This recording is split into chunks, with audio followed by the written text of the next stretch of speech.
My self Sanjay Kumar, chemistry lecturer. आप सभी का केमिस्ट्री अपनी अपनी चैनल में हार्दिक स्वागत है। तो स्टूडेंट्स, कल हम लोगों ने बात की थी क्लासिफिकेशन ऑफ न्यूक्लियोफाइल। आज हम बात करेंगे रिएक्शन मैकेनिज्म। अपना जो टॉपिक है वो अपना प्रॉपर्ली स्टार्ट करने जा रहे हैं। अपना जो टॉपिक है रिएक्शन मैकेनिज्म। रिएक्शन मैकेनिज्म मतलब अभिक्रिया की क्रियाविधि। अभिक्रिया की क्रियाविधि, इसको पढ़ने से पहले अपन बात करेंगे कि मैकेनिज्म क्या होती है, क्रियाविधि क्या होती है। इसको समझाने के लिए मैं एक छोटा सा एग्जाम्पल लेता हूं। जैसे रिएक्टेंट्स मतलब क्रियाकारक। क्रियाकारक का प्रोडक्ट में, प्रोडक्ट यानी उत्पाद, रिएक्टेंट्स का प्रोडक्ट्स में कन्वर्ट होना, ये एक ऐसे कुछ चेंजेस से गुजरता है। चेंजेस, ये जो चेंजेस, इनकी जो स्टडी होती है, रिएक्टेंट्स का प्रोडक्ट्स में बदलना, ये एक चेंजेस या बदलाव, इनके बीच कुछ बदलाव होते हैं, उन सभी का जो अध्ययन करेंगे वो क्या कहलाती है, क्रियाविधि। अब अपन बात करते हैं वो कौन कौन से चेंजेस हैं जिस पे ये क्रियाविधि डिपेंड करेगी। सबसे पहला जो है वो है स्ट्रक्चरल चेंज, संरचनात्मक बदलाव। कुछ रिएक्टेंट्स का प्रोडक्ट्स में बदलने के दौरान कुछ ऐसे बदलाव होंगे जो उसकी स्ट्रक्चरल में बदलाव आएंगे। दूसरा है अपना एनर्जी चेंजेस। रिएक्टेंट्स का प्रोडक्ट्स में बदलने के दौरान इन दोनों के बीच में कुछ एनर्जी चेंजेस होंगे। जैसे मैं एनर्जी चेंजेस में बात करूं, डेल्टा एच ये एंथैल्पी चेंज होता है, डेल्टा एस ये एंट्रोपी चेंज होता है, और delta G Gibbs free energy. इन तीनों की जो स्टडी होती है या इन तीनों की जो एनर्जी चेंज होती है वो एज क्रियाविधि मतलब रिएक्टेंट्स का प्रोडक्ट्स में बदलने के दौरान इस चेंजेस को माना जाएगा। तो अपन बात करते हैं अब कि वो कौन कौन से बाकी स्टेप हैं जो रिएक्शन मैकेनिज्म के साथ डील करते हैं।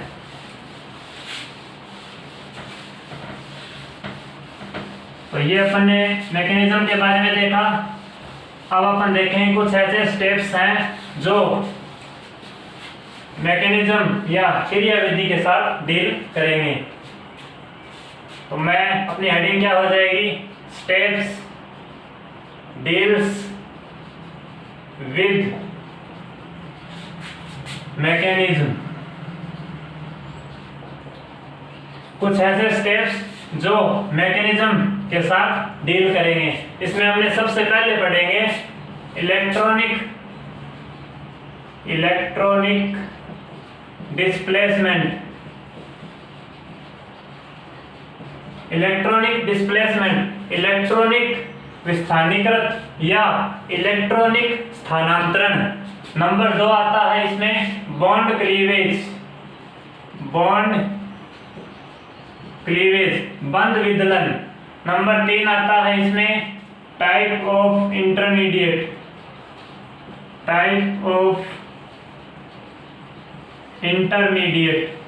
मध्यवर्ती का प्रकार। चौथा आता है इसमें टाइप ऑफ मैकेनिज्म क्रियाविधि का प्रकार। तो सबसे पहले अपन बात करेंगे इलेक्ट्रॉनिक डिस्प्लेसमेंट, ये क्या होता है, इसकी कैटेगरी में कौन कौन से एग्जांपल्स आते हैं वो देखते हैं।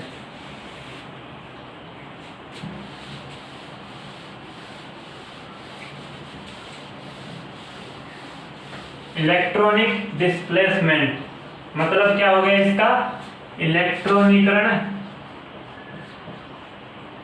स्थानांतरण। इलेक्ट्रॉनिक स्थानांतरण, ये दो तरीके का होता है। इसको मैं दो कैटेगरी में डिवाइड कर रहा हूँ। सबसे पहला होता है परमानेंट और टेम्परेरी।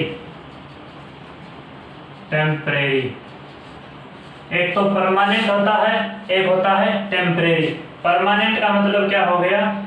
स्थायी। और टेम्परेरी का मतलब क्या हो गया? अस्थायी। तो अब अपन बात करते हैं कि इलेक्ट्रॉनिक डिस्प्लेसमेंट दो तरीके का, परमानेंट और टेम्परेरी। ये परमानेंट इलेक्ट्रॉनिक डिस्प्लेसमेंट क्या होता है? ये हमेशा ही रिएजेंट अभिकर्मक की अनुपस्थिति में होगा। तो आपने क्या डिफाइन किया इसको? परमानेंट इलेक्ट्रॉनिक डिस्प्लेसमेंट को, ये हमेशा ही अभिकर्मक की अनुपस्थिति में होगा। मतलब इसमें रिएजेंट काम में नहीं लिया जाएगा। और ये अस्थायी टेम्परेरी जो इलेक्ट्रॉनिक डिस्प्लेसमेंट है, ये क्या होगा? उपस्थिति होगी किसकी? उपस्थिति होगी अभिकर्मक की। ये हमेशा ही इसमें रिएजेंट पार्टिसिपेट करेगा। तो अपना क्या हो गया? इलेक्ट्रॉनिक डिस्प्लेसमेंट दो तरीके का होता है, परमानेंट और टेम्परेरी, स्थायी और अस्थायी। इसमें ये क्या होता है? अभिकर्मक की अनुपस्थिति में होगा, और ये क्या होगा? अभिकर्मक की उपस्थिति में होगा। तो सबसे पहले अपन बात करते हैं परमानेंट इलेक्ट्रॉनिक डिस्प्लेसमेंट। इसमें वो कौन से एग्जाम्पल आते हैं जो परमानेंट होते हैं?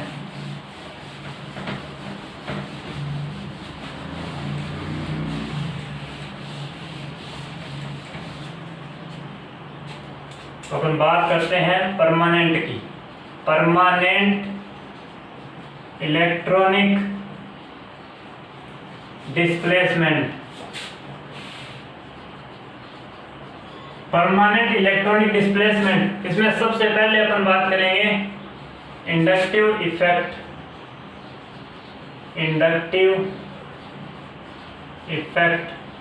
प्रेरणिक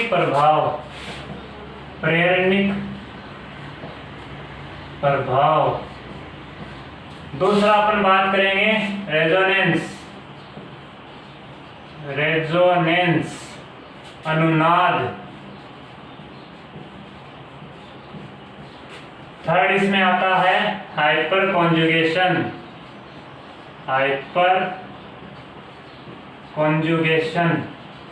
अतिसंयुग्मन प्रभाव।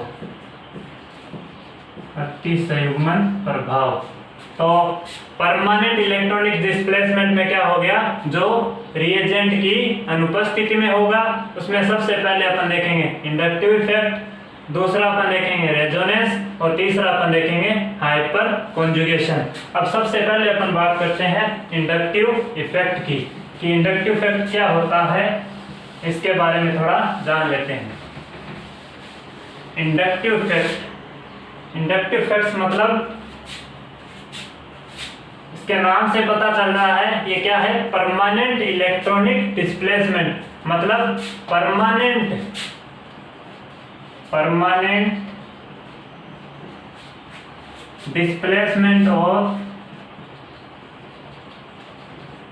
Displacement of sigma electrons.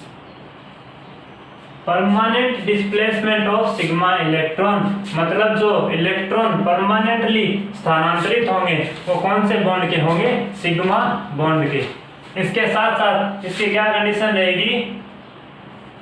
Along the carbon chain होना चाहिए, अलोंग द कार्बन चेन होना चाहिए। और तीसरा इसका जो है, इस कार्बन चेन में जो कार्बन है उससे एक ऐसा एटम होना चाहिए जिसकी विद्युत ऋणता में अंतर हो। Atoms having different different electronegativity. तो तीन कंडीशन होगी इसकी। इंडक्टिव इफेक्ट क्या होता है, जिसमें permanent displacement of sigma electrons हो और अलोंग द कार्बन चेन हो, और इसके साथ जो कार्बन चेन है उसके साथ एक ऐसा एटम होना चाहिए जिसकी विद्युत ऋणता में अंतर हो। तो उसको क्या बोलते हैं अपन, इंडक्टिव इफेक्ट। इसको अपन एक छोटे से एग्जाम्पल से समझाता हूं मैं, इजीली समझ में आएगा। जैसे एग्जाम्पल मैं यही लिख लेता हूं। अपन ने बोला permanent displacement of sigma electrons. जैसे मैं एग्जांपल लेता हूं, एक कार्बन चेन, मैं कार्बन चेन लिख रहा हूं, कोई भी कार्बन चेन ले सकते हैं अपन यहाँ पे। मैंने कहा along the carbon chain permanent displacement of sigma electrons. ये जो सिग्मा बॉन्ड है ये, इसके साथ एटम्स भी ऐसा होना चाहिए along the carbon chain, carbon से जुड़ा हुआ एक ऐसा एटम होना चाहिए जिसकी विद्युत ऋणता में अंतर हो। मान लिया मैंने कोई एटम है G, ये एटम मान लिया जिसकी विद्युत ऋणता अलोंग द कार्बन चेन में चेंजेस है। विद्युत ऋणता में चेंज का मतलब इसकी विद्युत ऋणता इस कार्बन से ज्यादा भी हो सकती है और इस कार्बन से कम भी हो सकती है। तो वहां अपने को क्या देखने को मिलेगा, इंडक्टिव इफेक्ट। तो अपन देखते हैं एक इस विद्युत ऋणता में अंतर वाले इस जो केस को अपन मैं इजीली समझ सकते हैं। समझा देता हूं आपको एक अच्छे से एग्जाम्पल, उससे आपको स्टेप बाय स्टेप अच्छा समझ में आ जाएगा। तो मैं बात कर रहा था अलोंग द कार्बन चेन। ये अपनी कार्बन चेन हो गई। मैंने कोई ग्रुप मान लिया G, या एटम मान लिया G। ये एटम G जिसकी विद्युत ऋणता में क्या है, चेंज, En डिफरेंट। इसकी विद्युत ऋणता इस कार्बन से ज्यादा भी हो सकती है और कम भी हो सकती है। मैं इसमें दो केस लूंगा। केस फर्स्ट, जिसमें क्या है, G की विद्युत ऋणता क्या होगी, कार्बन से ज्यादा होगी, और एक केस मैं ऐसा ले लेता हूं जिसमें G की विद्युत ऋणता कार्बन से कम होगी। ये वो केस है जिसमें जो एटम जुड़ा हुआ है उसकी अलोंग द कार्बन चेन विद्युत ऋणता कार्बन से क्या होगी, ज्यादा होगी। तो ये अपना जो ये लिखा है, ये ऑर्डर किसका हो गया, En का, और ये भी किसका ऑर्डर है, En। तो मैं इसको लिख लेता हूं कार्बन चेन, और ये जो ग्रुप है इसकी विद्युत ऋणता अपने क्या बताई है, कार्बन से ज्यादा। विद्युत ऋणता इस G की कार्बन से ज्यादा होने से इस पे कैसा चार्ज आएगा, पार्शियली नेगेटिव, क्योंकि ये इस बॉन्ड से इलेक्ट्रॉन्स क्या करेगा, अपनी तरफ खींचेगा। विद्युत ऋणता का मतलब ज्यादा होना क्या हो गया, बंध के इलेक्ट्रॉन अपनी तरफ खींचने की क्षमता। तो इस पे पार्शियली नेगेटिव चार्ज आएगा, और इस कार्बन पे कैसा चार्ज आएगा, पार्शियली पॉजिटिव चार्ज। अब इस एटम से, इस G एटम से दूरी बढ़ने के साथ साथ इसकी क्या होती जाती है, तीव्रता कम होती जाती है। या मैं कहूं इस ग्रुप को दूरी बढ़ने के साथ साथ इलेक्ट्रॉन्स की जो खींचने की जो क्षमता है वो क्या होने लगती है, कम होने लगती है।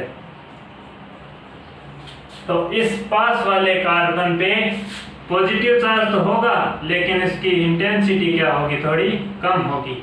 इससे दूर वाले पे थोड़ी और कम हो जाएगी, और लास्ट वाले पे बिल्कुल कम होगी। इस तरीके से इस G से इधर जाने पर, G से दूरी बढ़ने के साथ साथ इंडक्टिव इफेक्ट क्या होता है, कम होता चला जाता है। इंडक्टिव इफेक्ट दूरी बढ़ने से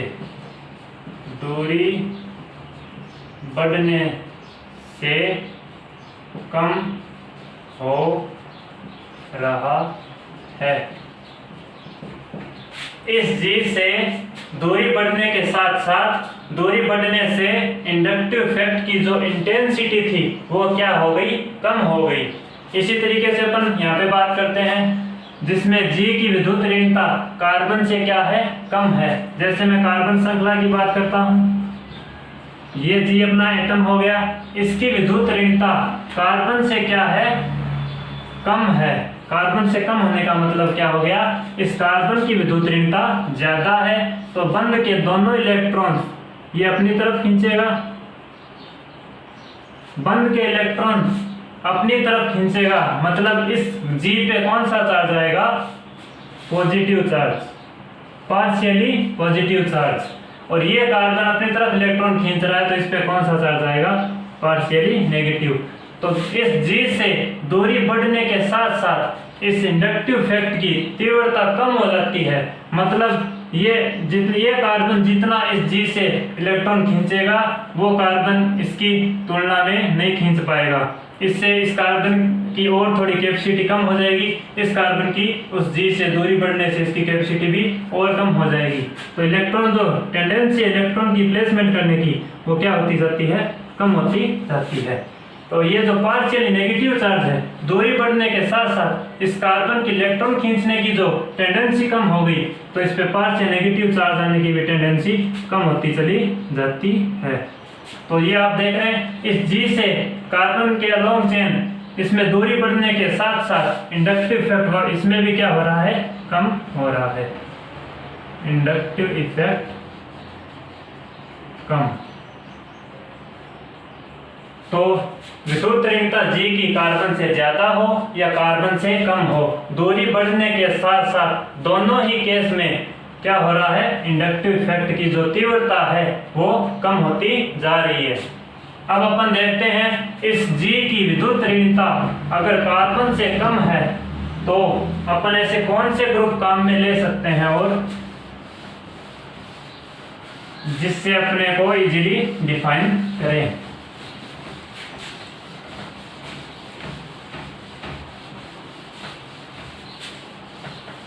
तो अपने उस चीज में कोई दिक्कत ही नहीं है कि कार्बन से ज्यादा विद्युत ऋणता कौन कौन से एटम्स की होती है। जैसे मैं बात करता हूँ नाइट्रोजन, ऑक्सीजन, फ्लोरीन। अब बात आती है कि कार्बन से विद्युत ऋणता जिसकी कम होती है, कोई ऐसा ग्रुप या ऐसा एटम जिसकी विद्युत ऋणता क्या हो, कार्बन से कम हो। तो यहाँ पे अपने दिमाग में आता है कि हाइड्रोजन ले लें, हाइड्रोजन, क्योंकि हाइड्रोजन लेने से ये भी तो एटम है इस कार्बन की, जैसे कार्बन चेन के साथ जुड़ा हुआ है ये हाइड्रोजन। अब अपन बात करते हैं कि हाइड्रोजन ले लेते हैं, क्योंकि इस कार्बन की विद्युत ऋणता तो हाइड्रोजन से क्या है, ज्यादा ही है, लेकिन प्रेरणिक प्रभाव यहाँ पे नहीं होगा। प्रेरणिक प्रभाव यहाँ पे देखने को नहीं मिलेगा। इसका बेसिक मीनिंग क्या हो गया, कार्बन और हाइड्रोजन के बीच कभी भी इंडक्टिव इफेक्ट नहीं होता, इंडक्टिव इफेक्ट नहीं होता। कार्बन और हाइड्रोजन के बीच कभी भी इंडक्टिव इफेक्ट नहीं होगा। इसका कुछ एग्जांपल्स देख लेते हैं जिससे आपको और क्लियरफाई हो जाएगा।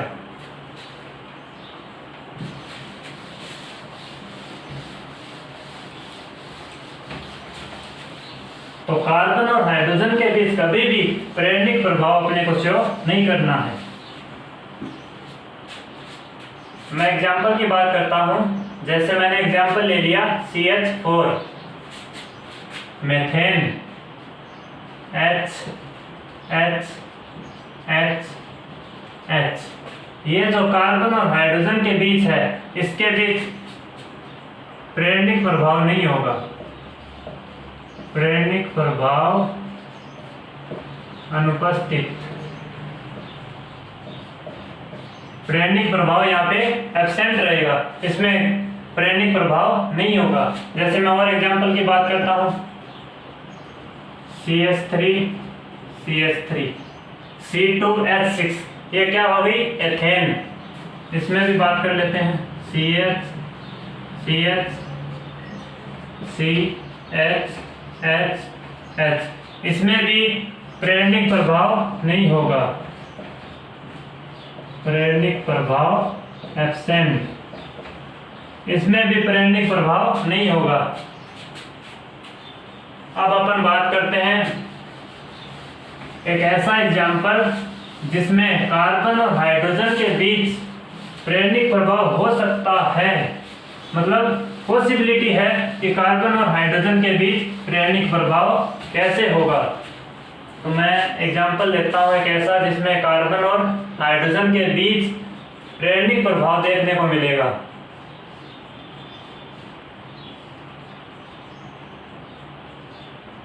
जैसे इस OH की जगह अपन कोई भी ग्रुप काम में ले सकते हैं, कोई भी ग्रुप जो क्या हो, इलेक्ट्रॉन रिलीजिंग ग्रुप हो। तो मैं इसकी बात करता हूँ, ये पता ही आपको अर्थ और पैरा डायरेक्टिंग होता है।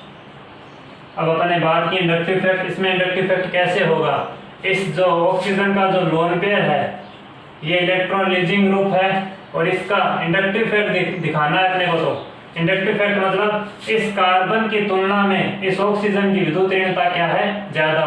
तो बंध के इलेक्ट्रॉन अपनी तरफ डिस्प्लेसमेंट होगा, सिग्मा बॉन्ड के इलेक्ट्रॉन अपनी तरफ डिस्प्लेसमेंट हो रहा है, क्योंकि यहाँ पे OH ग्रुप कौन सा इंडक्टिव इफेक्ट देता है, -I। तो इस सिग्मा इलेक्ट्रॉन्स के इलेक्ट्रॉन इधर शिफ्ट होंगे।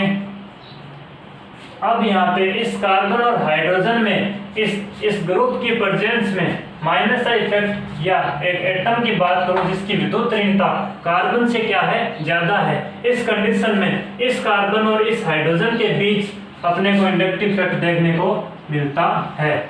और इस तरीके से ये और यहाँ से ये, तो अपने देखा कार्बन और हाइड्रोजन के बीच भी इंडक्टिव इफेक्ट देखने को मिल रहा है। कंडीशन क्या है, एक ऐसा ग्रुप या एटम जिसकी विद्युत ऋणता अलोंग द कार्बन चेन विद्युत ऋणता क्या हो, ज्यादा हो, जो -I इफेक्ट शो कर रहा हो, उस कंडीशन में कार्बन और हाइड्रोजन के बीच भी इंडक्टिव इफेक्ट देखने को मिलेगा।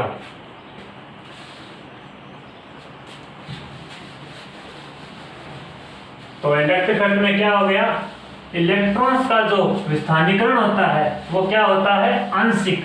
आंशिक का मतलब पार्शियली। कैसे, जैसे मैं बात करूं, ये बॉन्ड हो गया, इस बॉन्ड में 2 इलेक्ट्रॉन्स हैं। अगर मैं प्रेरणिक प्रभाव की बात करूं, यहाँ पे कोई प्रेरणिक प्रभाव नहीं है, अभी कोई प्रेरणिक प्रभाव नहीं है। जब प्रेरणिक प्रभाव आता है, प्रेरणिक प्रभाव उपस्थित, जब इसमें प्रेरणिक प्रभाव आता है तो ये जो बॉन्ड, जिसने बॉन्ड बना रखा है दोनों इलेक्ट्रॉन्स ने, या तो ये पार्शियली इधर शिफ्ट होंगे या ये पार्शियली इधर शिफ्ट होंगे। तो प्रेरणिक प्रभाव में जो इलेक्ट्रॉन का विस्थानीकरण है वो क्या होता है, पार्शियली मतलब आंशिक होता है। मतलब ये इलेक्ट्रॉन्स क्या होते हैं, ऐसे नहीं कि परमानेंट, या मैं कहूँ कि ये इधर पूरे खिसक गए या इधर पूरे इधर आ गए।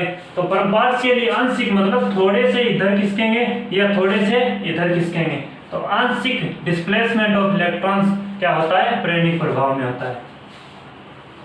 तो अपन ने बात की प्रेरणिक प्रभाव, मेन जो अपने बात की, एक ऐसा एटम अलोंग द चेन जिसकी विद्युत ऋणता में अंतर हो, तब क्या होता है, प्रेरणिक प्रभाव। तो प्रेरणिक प्रभाव विद्युत ऋणता में अंतर से उत्पन्न होता है। तो प्रेरणिक प्रभाव विद्युत ऋणता में अंतर से उत्पन्न होता है। तो मैं कह सकता हूं प्रेरणिक प्रभाव समानुपाती डेल्टा EN, विद्युत ऋणता में अंतर से प्रेरणिक प्रभाव उत्पन्न हुआ। तो अब बात करते हैं अपने डेल्टा EN, ये किस चीज पे डिपेंड करेगी, डेल्टा EN ये किस बात पे डिपेंड करेगी, क्योंकि डेल्टा EN जिस बात पे डिपेंड करेगी वो फैक्टर प्रेरणिक प्रभाव को भी प्रेरित करेंगे। तो डेल्टा EN किस बात पे डिपेंड करेगी, सबसे पहला इसमें नेचर ऑफ एलिमेंट मतलब किसी तत्व की प्रकृति पर निर्भर करेगी, और ये एक करती है परसेंट एस कैरेक्टर पर। परसेंट एस कैरेक्टर और नेचर ऑफ एलिमेंट, इन दोनों बातों पे डेल्टा EN डिपेंड करेगी, और ये जो डेल्टा EN है इस पे ये प्रेरणिक प्रभाव डिपेंड करेगा। नेचर ऑफ एलिमेंट की बात करता हूँ कि पदार्थ की या तत्व की प्रकृति किस तरीके से डेल्टा EN को प्रभावित करती है। तो इसको समझने के लिए पीरियोडिक टेबल को देखते हैं। In periodic table periodic table. Periodic table में क्या होता है, एक वर्ग में ऊपर से नीचे जाने पर और एक आवर्त में बाएं से दाएं जाने पर, आवर्त और एक होता है वर्ग। आवर्त में बाएं से दाएं जाने पर और वर्ग में ऊपर से नीचे जाने पर, वर्ग में बाएं से दाएं, वर्ग में बाएं, आवर्त में बाएं से दाएं और वर्ग में ऊपर से नीचे। तो आवर्त में बाएं से दाएं जाने पर आकार में क्या आती है, कमी। कमी आती है किसमें, आकार में। तो विद्युत ऋणता क्या होती है, ज्यादा, En ज्यादा। तो आवर्त में बाएं से दाएं जाने पर आकार में तो आती है कमी और विद्युत ऋणता में क्या होती है, वृद्धि। और वर्ग में ऊपर से नीचे जाने पर आकार क्या होता है, आकार बढ़ता है और विद्युत ऋणता क्या होती है, कम, डिक्रीज। तो अपन ने बात की पीरियोडिक टेबल में आवर्त में बाएं से दाएं जाने पर आकार में तो कमी होती है, जिसके कारण विद्युत ऋणता बढ़ती है। वर्ग में ऊपर से नीचे जाने पर आकार में तो क्या होती है, वृद्धि, और विद्युत ऋणता में क्या होती है, कमी। तो ये नेचर जो एलिमेंट है ये विद्युत ऋणता पे डिपेंड कर गई। तो ये इससे भी पता चल रहा है कि प्रेरणिक प्रभाव कहाँ बढ़ेगा और कहाँ घटेगा। अब बात करते हैं परसेंट एस कैरेक्टर की। परसेंट एस कैरेक्टर किस पे डिपेंड करता है, परसेंट एस कैरेक्टर हमेशा ही एक तो संकरण पे डिपेंड करेगा। संकरण मतलब हाइब्रिडाइजेशन, हाइब्रिडाइजेशन पर डिपेंड करेगा। एक करेगा बंध कोण पे, बंध कोण मतलब बॉन्ड एंगल, बंध कोण पे भी डिपेंड करेगा। और एक करता है ये आकृति, आकार, size, size of ring. Size of ring मतलब आकार पे भी डिपेंड करेगा, किसी रिंग का आकार कितना बड़ा है, उसका एंगल कितना है, या हाइब्रिडाइजेशन मतलब संकरण कौन सा है। तो इस तरीके से जो delta En nature of element और परसेंट एस कैरेक्टर इन सभी पे डिपेंड करेगी। ये चीजें अगर इफेक्ट होगी तो प्रेरणिक प्रभाव पे भी पूरा इफेक्ट पड़ेगा। तो अपन ने बात की प्रेरणिक प्रभाव की, तो मैं उम्मीद कर रहा हूँ कि आपको समझ में बहुत ही अच्छे से आ रहा होगा। आप इसको रिवाइज करते जाइए, बहुत इजी टॉपिक है अपना ये प्रेरणिक प्रभाव।